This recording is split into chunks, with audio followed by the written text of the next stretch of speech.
Most Chinese learners quit before they make it past beginner level, and those that do get to intermediate or above spend way longer than they need to because they constantly stop and start, switch their approach, and generally don't make consistent progress. And this is not due to laziness or a lack of motivation to speak fluently, of course.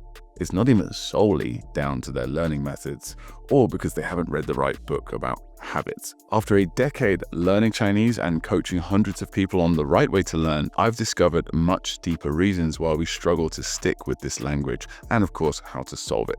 So in this video, I'm going to share a simple 5-step process you can apply right now to instantly level up your consistency so you can finally find the time for Chinese, stop quitting, and achieve the level of fluency you've always wanted. So let's get started with step 1. Imagine a boat drifting aimlessly in the ocean with no final destination.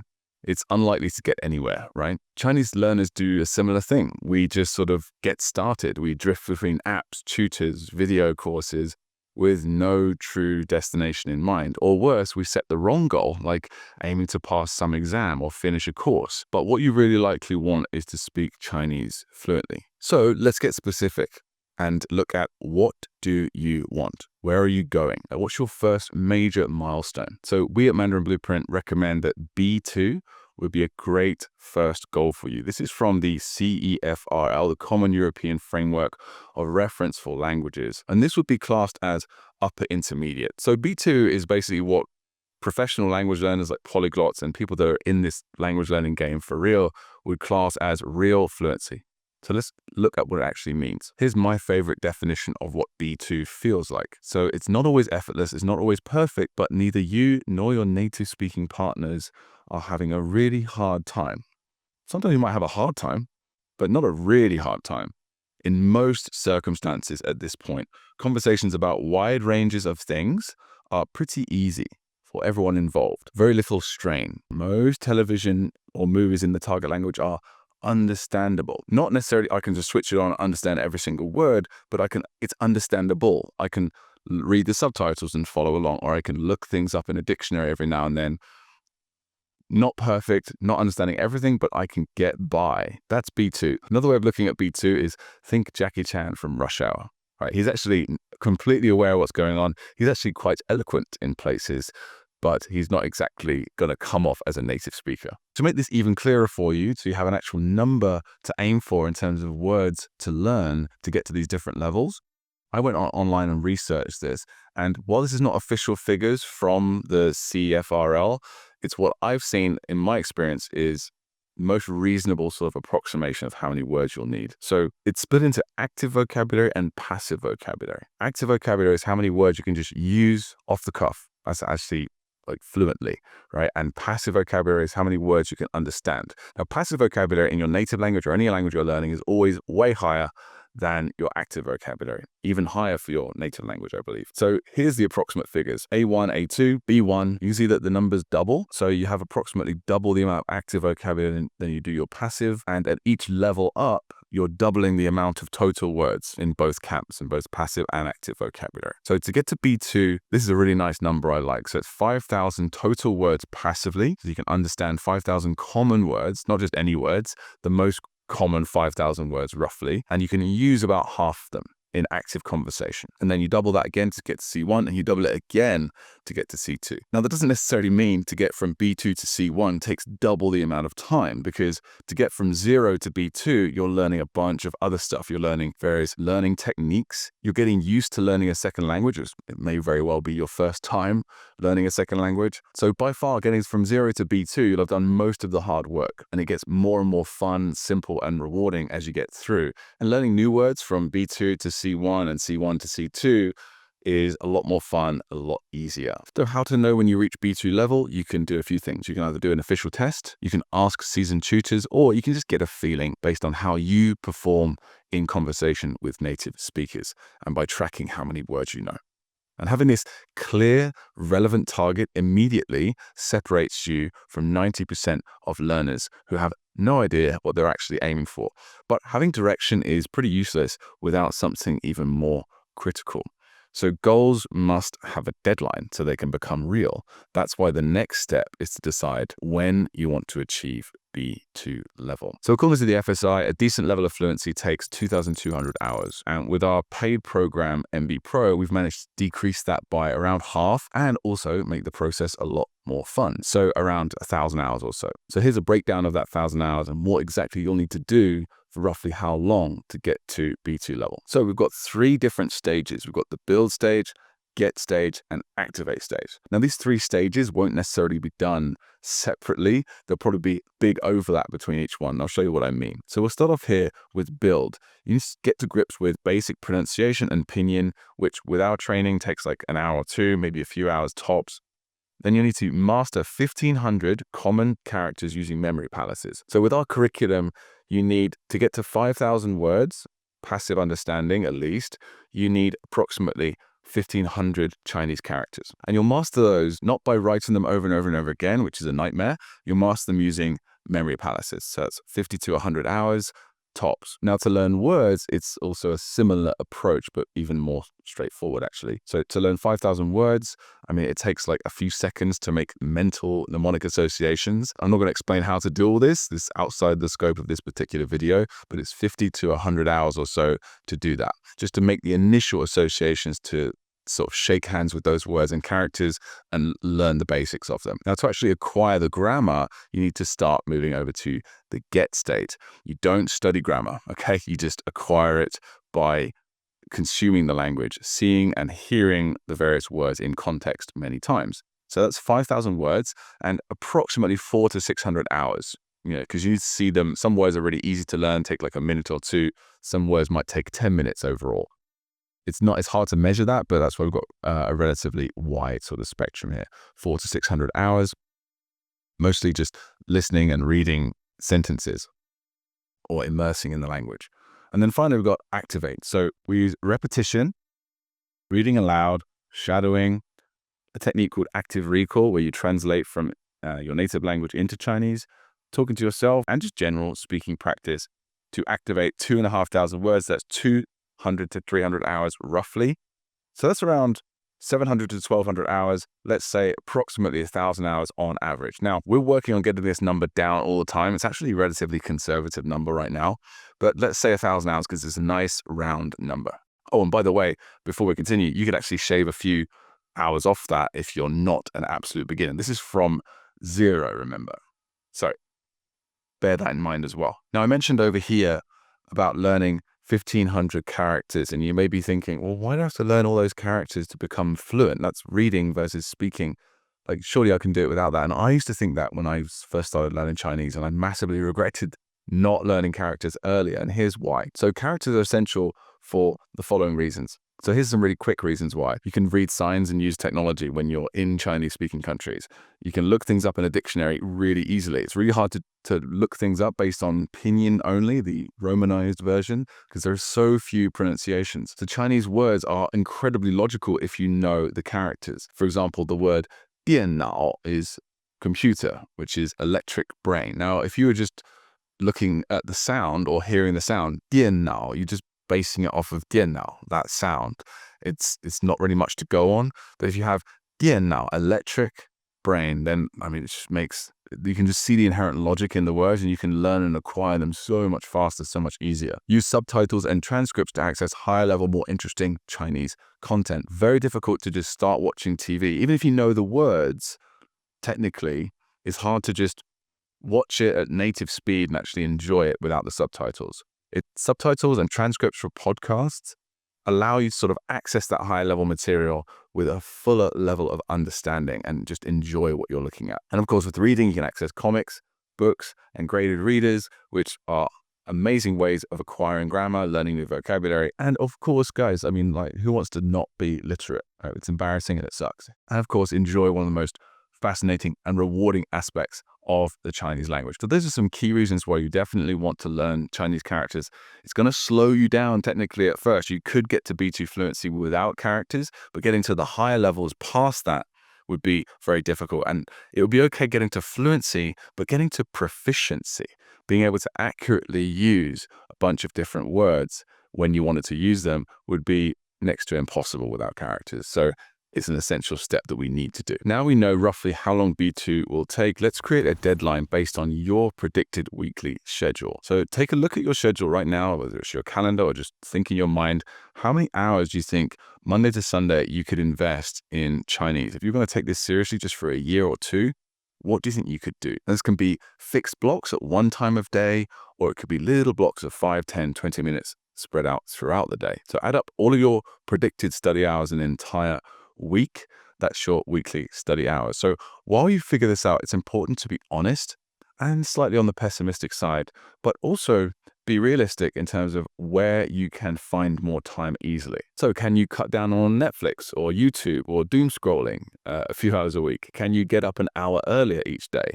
Can you temporarily sacrifice other hobbies? Remember, you just have to hit it hard for a year or two. So let's make some sacrifices and get these 1,000 hours in. So let's just say, for example, we had Monday, 1 hour, Tuesday, 1 hour. We had an hour a day, Monday to Friday, because we've got a pretty standard 9 to 5 schedule. It's pretty predictable. And then on Saturday and Sunday, we could get up a couple of hours earlier. Maybe don't get drunk on Friday and not be hungover. And then we could wake up 2 hours earlier and then get that done or whatever.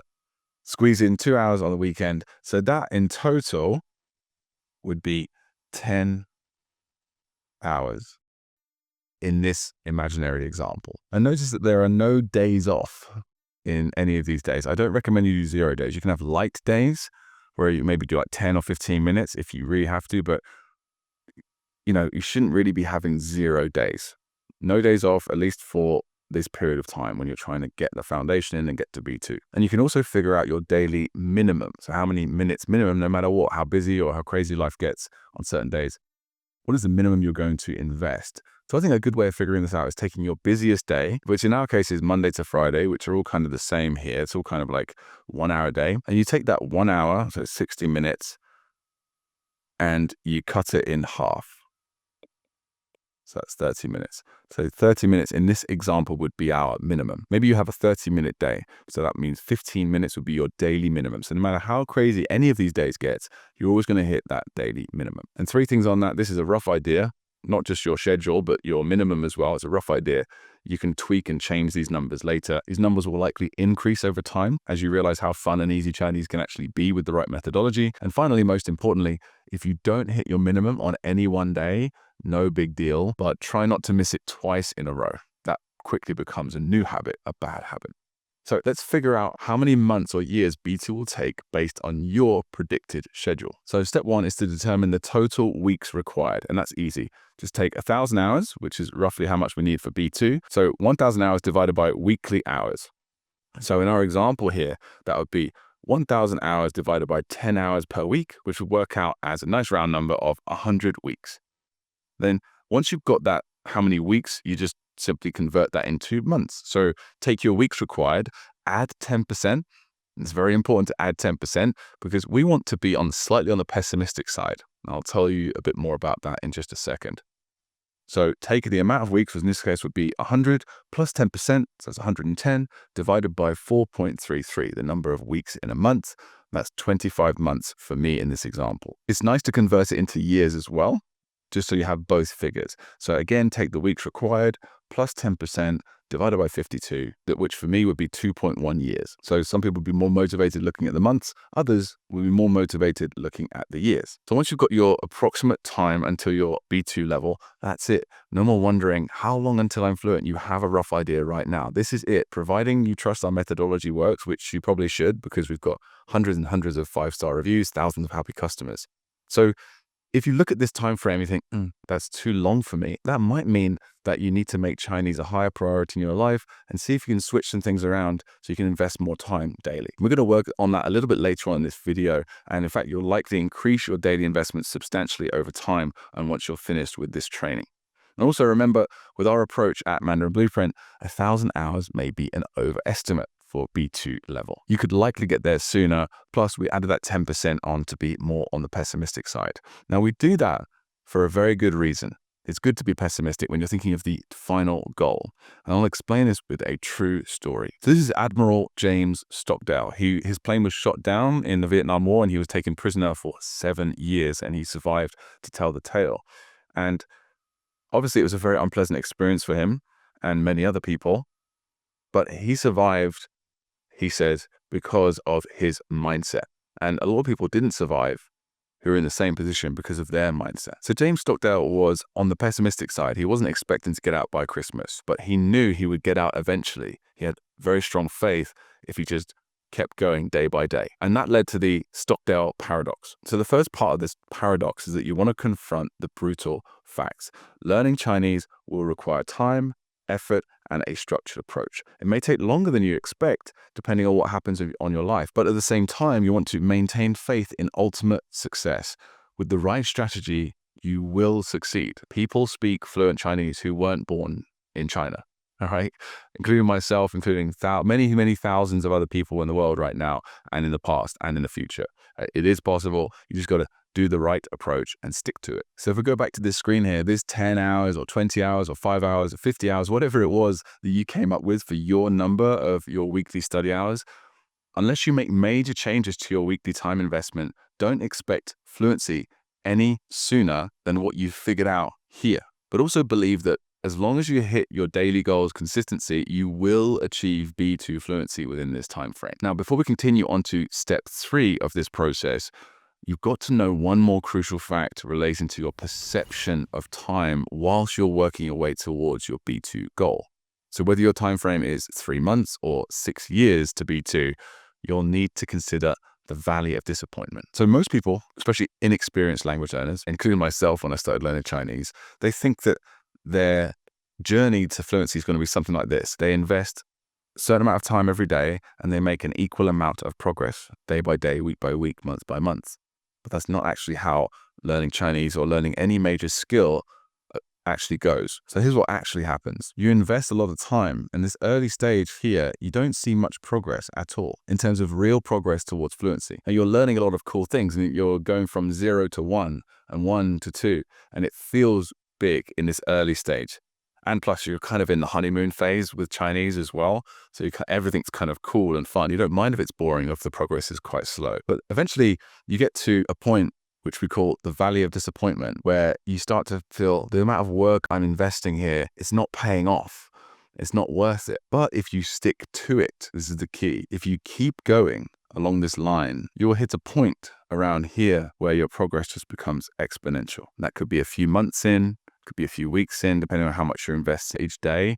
Usually 6 to 12 months for most people. Problem is though, people slow down or take breaks while they're in the valley of disappointment and it kills their compounded gains. And so they kind of just have to start again, go back to the beginning, and they don't get to take advantage of this wonderful exponential curve. Now, because of the way we structure our courses at Mandarin Blueprint, we minimize the disappointment here as much as we possibly can, but it's still going to be a period that you're going to have to go through. But if you stay consistent, if you stick with it, amazing things will happen. So Dennis, for example, he took a year and a half to get to 1,500 characters. And then he decided to just ramp it up a notch. And within 33 days, he got to 3,050 characters. So he did 1,500 plus characters in 33 days. There's also another member of ours, Neale, who said in the community, he got to 800 characters.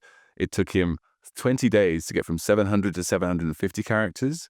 And then it took 3 days to get from 750 to 800 characters. And then he posted later, he did 50 characters learned in 1 day. That means learning the reading, writing, and pronunciation and the tone of all of these characters. But the only reason why they were able to do that was because they stuck to it and allowed their skills and their knowledge to compound. So if you feel like you're in the valley of disappointment right now, or you ever are going to get there, just remember that you're building the foundation for accelerated growth later, and you feel the most frustrated on the verge of a breakthrough. We've seen this over and over again with people mentioning in our community, like, oh, I'm having burnout, or do you know what, I'm not really feeling it. I don't think I'm getting anywhere. We always just say, keep going, because you're most likely on the verge of a breakthrough. And then lo and behold, a few days later, they're like, oh my gosh, I can understand this in Chinese now. Or, oh my gosh, I just learned 50 characters in a day, whatever it is. Now, this is, of course, with the caveat that you're using the right approach, which you will be, hopefully, if you're watching our videos. So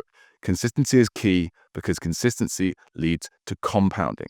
And compounding is extremely powerful. So here's a quote about this from the likes of Einstein and Warren Buffett, compound interest is the eighth wonder of the world. And of course, if you ever read James Clear's Atomic Habits, which I highly recommend you do, if you improve by 1% every day, you'll be 37 times better in a year. That's mathematically factual, okay? And here's just one example of how your Chinese skill could compound when you stay consistent and use the right methodology. So the more characters you learn, the easier and faster you master words. The more characters and words you learn, the more understanding and the recall of sentences improves, and the more you enjoy the process. The better your understanding and recall, the better your comprehension and speaking becomes. The more access to more advanced and more engaging content, the more fun learning becomes, the more time you'll find to practice daily, and then the faster you'll progress, and then the more confident you become, and the more you invest in Chinese and maybe other skills too. And the better you become as a person, the better your life becomes. That's how Chinese can compound for you if you stick to it. So just don't stop. The key is to avoid taking more than one day off in a row, because that's when inconsistency can become the new habit. So when you stop for any extended period of time, you kill the compounding effect and your exponential gains die along with it. So over the coming months or even years, you have the flexibility to speed things up or slow things down when you need to. You can reassess your daily time investment every 90 days, and you can occasionally miss a day without worry. But whatever you do though, don't stop for any extended period of time. And I'm not saying that because of hustle culture. It's simply a matter of saving you literally hundreds of hours by keeping the water boiling and not letting your hard-earned compounding momentum fade. So now write down your goal for B2 level by hand, keep it somewhere safe, whether or type it somewhere, up to you. Write it down in this particular format. So I learned this from motivational speaker and legend Brian Tracy on how to set goals that you actually achieve. And he recommends writing down goals in first person, I, present tense, I am, and then also adding the deadline in. So it's a specific goal, smart goal, specific, measurable, attainable, relevant, and timed. And it's in the present tense, and it's in the first person. So using the first person makes the goal personal and reinforces ownership. Adding a specific date creates urgency and a clear target, and it helps shift your mindset into action. So this present tense framing tricks your brain into believing the goal is already real, and it creates this kind of cognitive dissonance that naturally pushes you to align your actions with your desired outcome. Oh, and finally, we're writing our goal down, ideally by hand, and maybe even every day, just as a habit, you write it down so you can see it. We do that because people that write down their goals are over 40% more likely to achieve them than those who don't. So now you know where you're going and roughly when you're going to get there. You're already way ahead of probably 90% of learners, maybe even 95% at this point. But knowing when you'll reach fluency won't matter if you don't understand what's actually driving you there. So one day in 2015, I passed the HSK 6, the highest level exam at the time. I did it in 2 years, just 2 hours a day or so. Now, that should have taken 4 years full time. So I'd also messed up my entire first year, wasting time on methods that didn't work at all. So that's at least a quarter, maybe even less, of the time it should take the average learner. It was an incredible high for me because it was the first time I'd actually tried anything academic. And it was just an amazing feeling. And then something funny happened after that. I spent the next 5 years, 2016 to 2021, not improving at Chinese or continuing to research new and better learning methods. Now, by 2021, my Chinese was worse than it was in 2015. But then something else happened that turned things around. I developed a consistent habit that got me from barely B2 to a C1 level within about a year. And now, despite having 2 young children and my business being busier than ever and just generally having higher priorities competing for my attention, I still find at least 30 minutes a day to invest in Chinese. Now, I got here because of what I'm about to share with you right now. I discovered my why. We're going to look at why you actually want this goal, and we're going to go a bit deeper than you might expect. So you may be listening to this thinking, oh, I'm going to skip this part because I'm super motivated to learn Chinese right now. Don't. First off, there's a lot more to this than you might think, which you'll discover shortly. Second, it's easy to stay motivated and consistent when life is relatively easy right now, or you're still in that honeymoon phase with Chinese that I talked about earlier. But motivation most likely won't stay high consistently or reliably. And we want to build a habit that lasts for months, but ideally multiple years, maybe even decades. So each day you have a limited amount of willpower, and it may fluctuate week to week, month to month as life happens, right? So when motivation inevitably dips, you need a strong why or series of whys to recharge it, and a system in place to keep you going, to keep you disciplined, even when you don't want to be disciplined. So the more reasons you find for learning Chinese to a high level, and the deeper and more intense each reason is, the more likely you are to make Chinese a long-term habit, not quit over and over again, and put in more time overall, and therefore the faster you're going to reach your goal. Stay consistent and enjoy those wonderful compounding results we talked about earlier. So there are several levels to this, and we're going to go through all of them, from the shallowest and most obvious level of why to the deepest and most hidden. So let's start with your surface level, top of mind reason or reasons for learning Chinese. What do you really want to be able to do in the language? Are you learning Chinese for status? Just to stand out, be different, be unique in society? Are you learning it for love? Right? Are you married, or you got an other half who is Chinese, or you have Chinese in-laws you want to impress? Meaning, do you want to just challenge yourself and create some sort of meaning in your life? Brain health, that's a huge benefit as well. Travel, do you want to make not just travel to Chinese speaking countries, but pretty much any country these days has got Chinese people living there. So do you want to make that more interesting and more fun? Do you want to access a whole new world of media, of books, podcasts, TV shows, movies? Do you want to use learning this skill to become more disciplined, or increase your self-confidence, improve your career prospects or your business opportunities massively, and create a new problem-solving OS, an operating system in your brain? That one's probably the least known by people, but that's what happens when you learn Chinese. You start to really look at things differently, because learning characters, for example, does activate a different part of your brain. Very interesting. So choose one or more of these reasons. It's important to have at least one of these, okay? Pause the video if you need to. Now I want you to imagine at least one awesome scenario of you using Chinese in connection to each reason you chose for becoming fluent. So for example, if you chose the benefit of status, you could go ahead and imagine yourself breaking out fluent Chinese with a Mandarin speaker at a party, just looking at everyone, looking at you stunned by what you can do. If it's enjoy Chinese content, then maybe you could imagine yourself effortlessly understanding and enjoying a Chinese movie, understanding the nuances that your family and friends next to you simply can't get by just reading the English subtitles. Why do this? Well, you see, as human beings, we don't want things, actually. We don't want money or fast cars or skills that are amazing. We actually want the experiences that those things, that those skills will bring us while we're still alive. Okay? So experiences are very, very powerful motivators. So here are some more examples for you, and that vary in length and detail. So here's a quite simple, concise one. I'm ordering food effortlessly in a noodle shop while having a funny back and forth with the waiter. My friends and family are with me, stunned. Okay, you can write that down as one of your experiences that you want to be able to have. I'm having an in-depth conversation about how I learned Chinese with my father-in-law. He's deeply impressed and fascinated about the concept of memory palaces and comprehensible input. I can feel a level of warmth and respect from him and my wife that I've never felt before. Or you can go even more detail, and this is a business example. A meeting with an important Chinese client starts with an interpreter, but as I speak Mandarin, everything changes. The executives lean in, their interest growing, their expressions shift from surprise to respect. At lunch, laughter replaces formality, and by the end, the deal is done. Walking out, I realize this skill isn't just about language, it's about connection, trust, and opportunities I would never have had otherwise. Okay, so that's more detailed. And you can use ChatGPT to help you write these and enhance them. So go ahead and write down one experience that you want to have in relation to each reason that you have for learning Chinese. Write it down in as much detail as you want. Put it somewhere that you can refer to it easily, like a desktop wallpaper, a note app, a journal, on your wall, wherever, and look at them when your motivation starts to dip. So by doing this, you've already made amazing progress towards sticking with your study, but it's not enough. We need to go a little bit deeper. So before I started my business, I had many jobs I hated, pretty much all of them, in fact.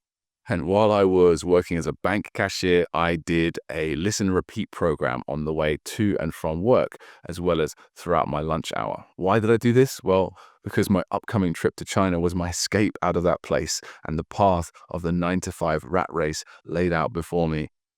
And while I was in China teaching English full time, which I hated, I was working hard at learning Chinese and later hard at building Mandarin Blueprint with my friend Phil. Was it because I wanted to be great at Chinese and financially free someday? In part, yes, but mostly it was because I was terrified of the idea of continuing my current existence in the same way. So, goals are not about chasing a better future, not primarily. They're about escaping discomfort. Goals aren't just about dream outcomes. That's the carrot. You also need to think about the stick, something to move away from. That's many times more powerful. And I'll show you how to think through this right now. So take a look at these common carrots and sticks for Chinese learning and tell me which you think are more powerful. So we've got the usual ones here. I want to improve career prospects. I want to develop a unique skill that makes me special, stand out. I want to be able to speak to my in-laws or children and be more deeply respected and connected with them. I want to connect with Chinese people in my community. So those are the carrots. Now let's look at the stick versions. I hate my boring dead-end job or even my boss or colleagues. I don't want to be average anymore. I'm sick of feeling like an awkward dummy when I'm around my wife or husband's family. It's embarrassing. I don't feel respected. I don't want to feel like an outsider or regret missing out in life. Now, which do you think of these are more powerful motivators? So whatever your reason or reasons are for learning Chinese, think about and write down the negative version of it. Learning Chinese to better your self-image and prove you're capable of great things? Think about a life ending in regret because you never tried. Learning Chinese for brain health? Think about being old with a rapidly deteriorating brain. Want to connect with and gain respect from your in-laws, wife, children? Picture letting them down. Now, you've already done probably a lot more self-reflection and have a better foundation for success than 99% of learners. But there's still another level to this that almost nobody thinks about or is even aware of consciously that can absolutely destroy your progress.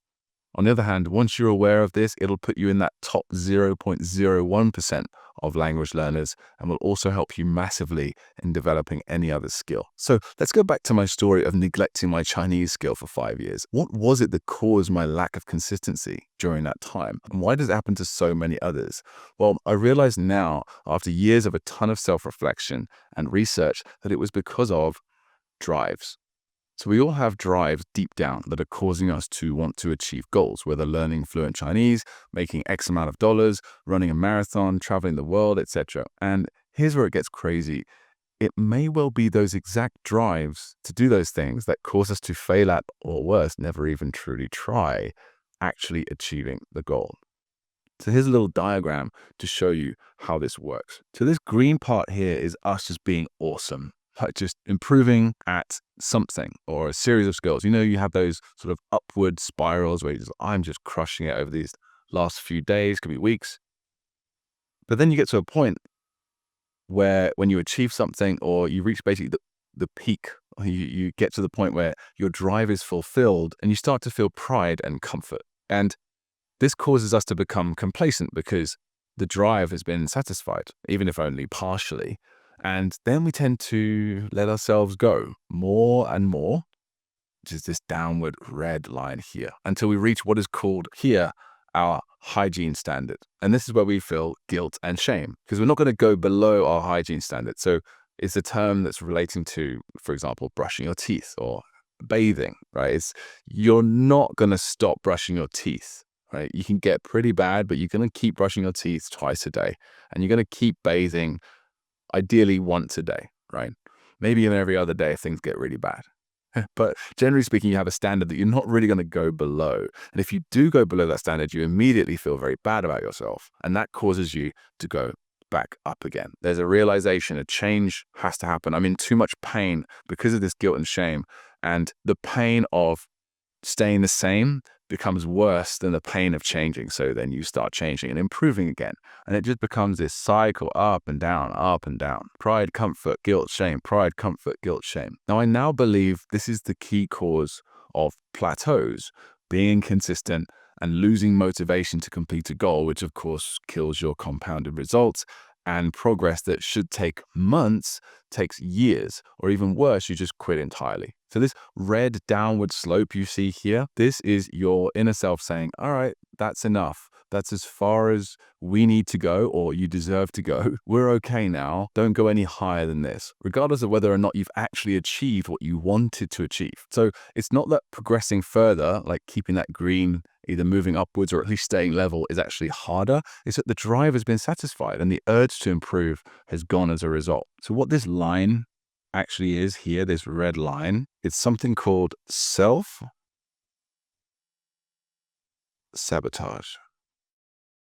If we aren't aware of our drives, we can self-sabotage without even realizing it. On the other hand, if we understand our true drives, we can take measures to stay consistent and continue to excel, achieving even more of our potential. So the good news is, discovering your true drive for learning Chinese, or anything else really, is actually very simple.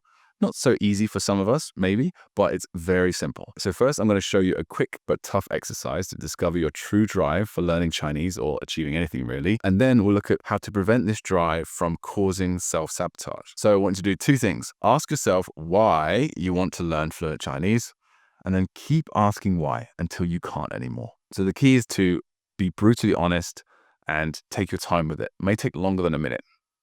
I'll go first. So why do I want to learn Chinese to a high level personally? Well, having such a cool, unique, and lucrative skill makes me feel awesome. Why?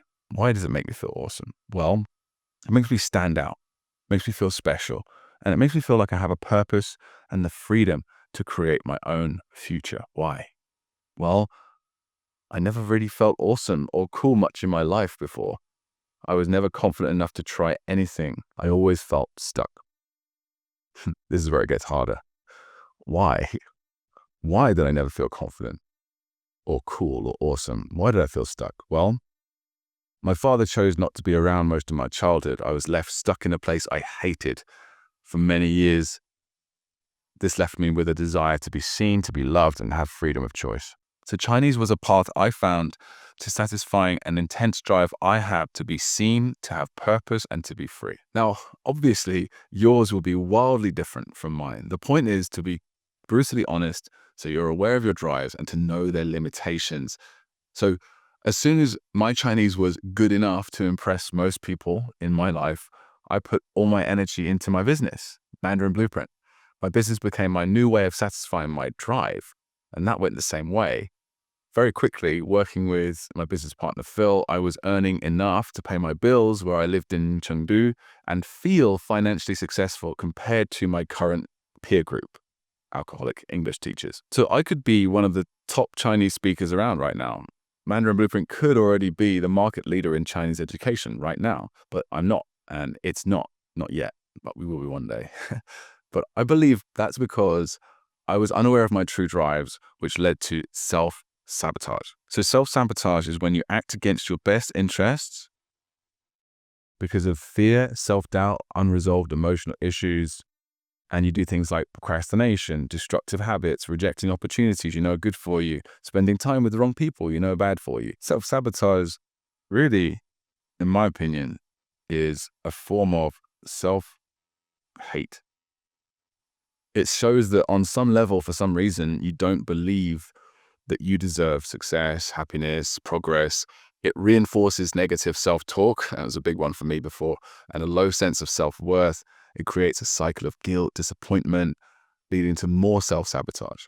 So if you find it hard to stick to things you know are good for you, that might be you sabotaging yourself because maybe you aren't in alignment with your own values. Maybe you aren't being the person you know deep down you were meant to be. You're not reaching your potential. So how do we solve this? Well, the opposite of and antidote to self-sabotage is self-discipline.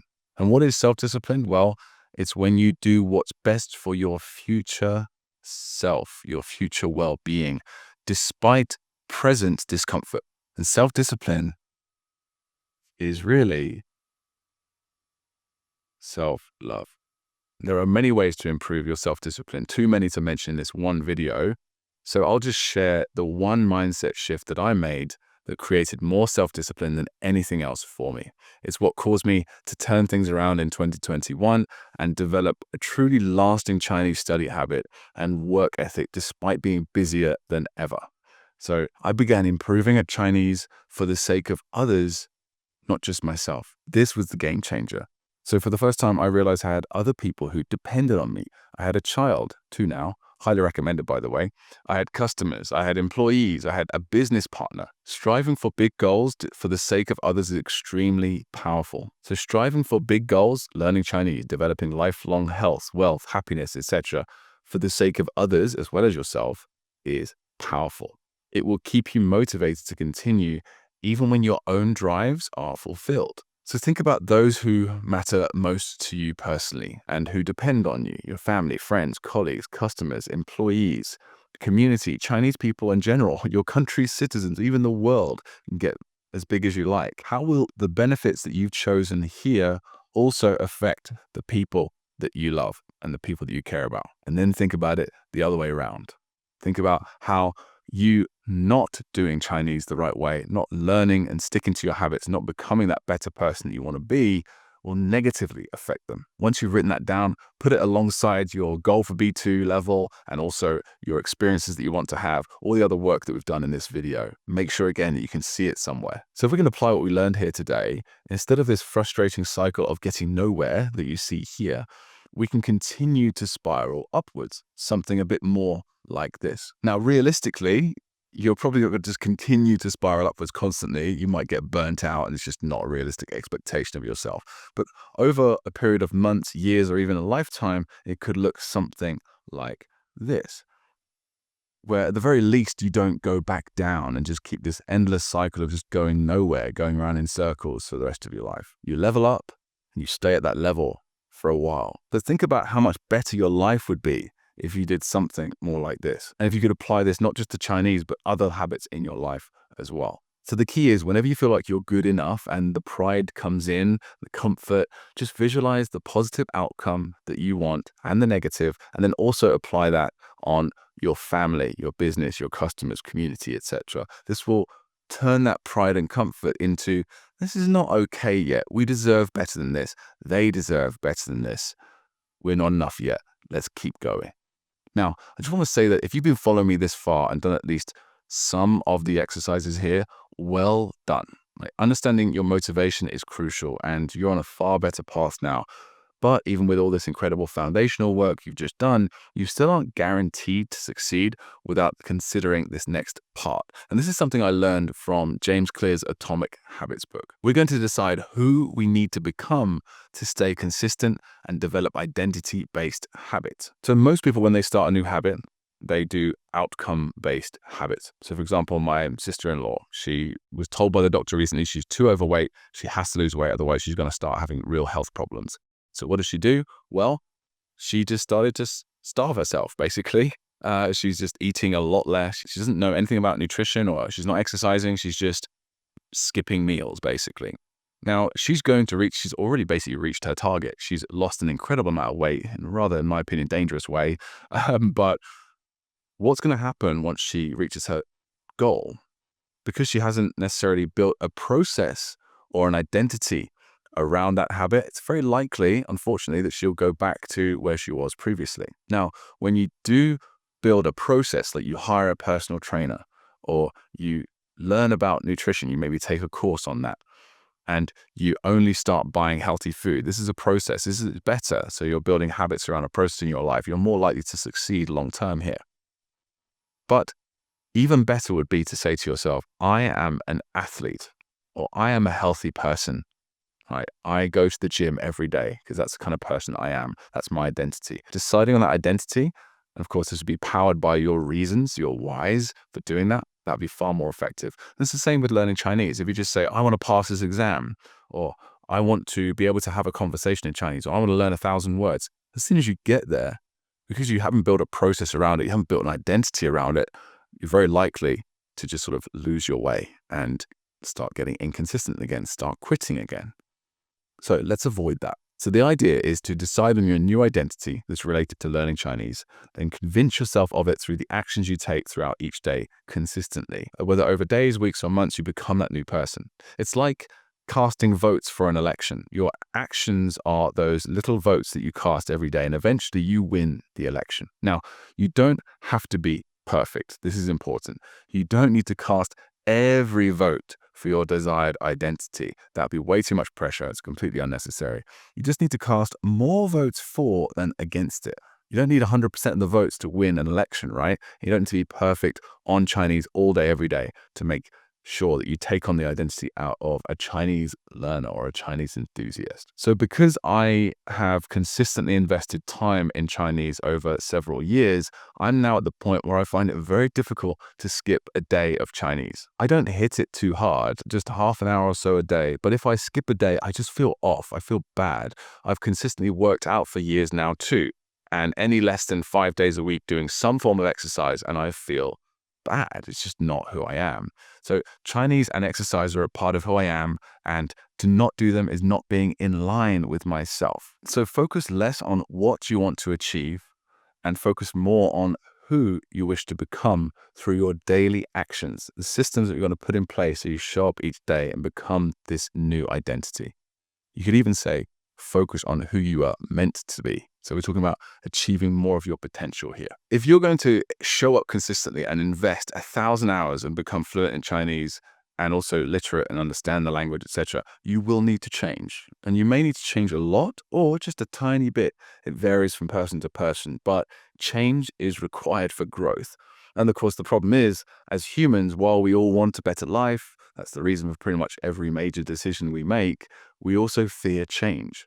So let's destroy that fear now by getting a clear idea of what we need to change and find out just how easy it can be. So to ensure success with this language, it helps if you have the right traits, the right skills, the right beliefs, and of course, the right identity. So the following are some ideal traits that I think a successful learner of Chinese or any language really should have. These can be improved over time with consistent self-reflection, goal setting, effort, and of course, skill development. Traits, after all, are just kind of a collection of small skills. So these are the 5 skills right here. Curiosity. So a natural interest, for example, in Chinese culture, characters, language methodology, how the language works. This fuels intrinsic motivation. So this will grow as you improve at the language and realize that you can communicate and understand and begin to discover Chinese content on topics you're interested in, that kind of thing. Resilience. So if you can stay consistent even with setbacks and perceived plateaus, maybe you're having off days, etc., this will lead to long-term fluency with less frustration and burnout and overall more consistency. Resilience will improve as you flex this muscle of failure and responding positively to failure. Make mistakes, respond positively to them, and continue after failing. Patience is a big one. So it really helps now that you're aware of what you actually need to do and how long it's going to take. That will help you have patience as well as being aware of the Stockdale paradox and the valley of disappointment. But being able to just keep going day by day, knowing that eventually you'll get there and appreciating the milestones and rewards along the way is how you have patience. The next big trait that I think is going to help you out massively is open-mindedness. So that's like the willingness to try new learning methods, accept cultural and language differences. This makes success so much faster and more rewarding. And of course, this will come when you challenge yourself by trying things you're skeptical of, exposing yourself to new views, methods, etc. If you're still watching this video at this point, you're probably pretty open-minded, so good job. And finally is the desire for connection. So wanting to communicate with native Chinese speakers will motivate you to learn. And of course, it's not just desire to connect to Chinese people and Chinese culture when it comes to connecting with other learners. That's why we're so big on our community. If you have that desire for connection, you're going to be able to enjoy the massive benefits of having a strong community. So you don't need to have every one of these traits in abundance to succeed, but the better each trait, the faster you'll likely reach your goal. So for example, I'm not particularly patient, nor do I have a strong desire for connection. I'm quite an introvert. I like to sort of do my own thing. So those are your key traits. Now, the following are some ideal skills that will make learning Chinese to a high level relatively quickly way more likely to happen. So the first skill is focus. This is the ability to do one thing for an extended period of time. Discipline, the ability to do what's best for your future self despite present discomfort. Time management, pretty straightforward. Just being able to make sure that you block out time in your day effectively, make sure that you get stuff done that you need to get done. And then finally, this is one that you might not have expected. It's creativity and the ability to visualize. So this is going to be massively important in building memory palaces to learn Chinese characters quickly, and also creating associations to learn new words quickly. This applies not just to Chinese, but any language you want to learn. And the good news is that all of these skills are much easier to develop than traits. And as you develop these skills over time, it will naturally improve various traits that you have as well, which again are just a collection of skills. So how to actually build these skills is outside the scope of this video, but let me know in the comments if you'd like me to make a video going into any of these in more detail or anything else for that matter. So those are the skills I think would be highest leverage in terms of getting you to fluency faster in Chinese. Next, let's talk about beliefs. So the following are the beliefs that we found to be undeniably important and common among the most successful language learners. And we worked with thousands of them. Consistency beats intensity. It's way better to do half an hour a day than 3 or 5 hours on a Saturday once a week. Keep it going every day. Number 2, trust the process. Don't waste energy wondering if it's going to work or not. If you have a good approach, like the one that you find on the videos on our channel and in our courses, it's going to get you to fluency. Believe that you are a language acquisition machine. You're not bad at languages. If you feel like you're bad at languages, you're just using the wrong approach. It's as simple as that. You're working against your brain. We are naturally built to acquire language, and I can prove that by the fact that you speak at least one language very, very well. Clarity comes with time. Do not obsess over grammar rules. Like, oh, I can't understand this grammar. Like, I keep looking it up. Grammar is not meant to be understood consciously. It will be understood consciously, but only after you've understood it subconsciously through lots of immersion. If you want to look stuff up, you can. But if you can't figure it out, it's just not clear to you, it will come with time and exposure and consistency. Nobody cares if I make mistakes. Everybody pretty much only cares about themselves. Even if you make the most embarrassing mistake, and I've made some ridiculously embarrassing mistakes speaking Chinese, I cared for a lot longer than the people who laughed at me did, right? And I have been laughed at, like, in my face, but like really bad. But I don't think about it, and guess what? Neither are they thinking about it still, because people only think about themselves. Mandarin isn't hard, it's different, okay? It takes a bit longer to learn Mandarin than other languages because of the writing system, but with our techniques that we have at Mandarin Blueprint, it's like the hardest parts about learning Chinese, like the writing system, the tones, genuinely are easy. It's just a bit different, takes a while to get used to, and it's longer, but it's not inherently more difficult. Mistakes are my best teachers. Go ahead and make mistakes. Get out there and speak. Make mistakes while reviewing the flashcards. They are very, very valuable for getting feedback and improving, okay? Fluency, not perfection. Native speakers make mistakes, okay? And they get tones wrong even, and they are, inarticulate, many of them. So don't hold yourself to a standard that's higher than a native speaker. I am in control of my progress, so don't blame other people. Just take full responsibility. No excuses. This brings power and control over your life. You aren't a victim of poor techniques. You just need to discover the right one and get to work. Control. And finally, maybe even the most important one, there is no destination. Even Chinese scholars who not only speak the language fluently, but know like 20,000 Chinese characters or whatever, they're always learning new things, right? So there's no end. So that in that case, you must enjoy the journey. Yes, I want to get to B2. And then do you know what? After B2, I want to get to C1 and maybe even more than that. But have the goal, but enjoy your day-to-day journey with the language. Okay, so if you have these 10 beliefs, you are going to absolutely crush this language. You're going to have a much more fun time. So you can go ahead and take a screenshot, print out those beliefs if you want, and put them somewhere you can see them or refer to them regularly, along with your B2 fluency goal, the various levels of reasons for learning Chinese, the experiences that you want to have. Repeat these beliefs if you want, like daily mantras. So now we know what kind of traits, skills, and beliefs that we need. Now let's put it all together and decide on the identity that we're going to take on. This could be a simple statement like, I am a Chinese learner. Or you can get more in depth and make the statement longer or choose multiple statements. I am a dedicated Chinese enthusiast. I never miss a day of Chinese. I am a confident Mandarin speaker and I express myself without fear of mistakes. If you think you are lazy or undisciplined or inconsistent, try this next one. I am a disciplined language learner and I show up every day no matter what. I am resilient and I keep going even when the progress feels slow. I'm a natural communicator I'm a lifelong learner. I'm someone who makes learning fun. Maybe if you're finding it boring or repetitive, you could do that. I find the joy in Chinese movies, songs, and conversations. At the very least, instead of just someone trying to learn Mandarin, establish yourself as a Mandarin learner. This one right here. So choose now, either one from this list or another one that you thought of yourself. Write it down along with all the other stuff that you've done in this video, and use that as a filter for your daily choices. Act as if they are already true, and even repeat them daily as affirmations or mantras if you want. So there we go. That's the identity done, and that's your who.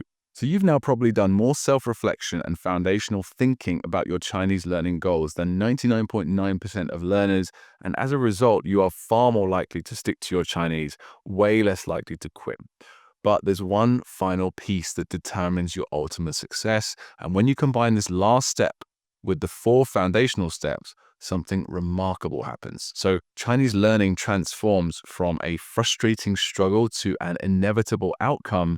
It's no longer about if you become fluent, but it's simply a matter of when.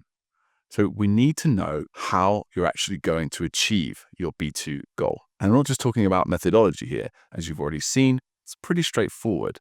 The hard part is integrating Chinese seamlessly into our lives so we can cast enough votes for our new identity to fully embody it, which essentially guarantees that we crush this language. So watch this video next and I'll guide you through the whole process of integrating Chinese into your life step by step.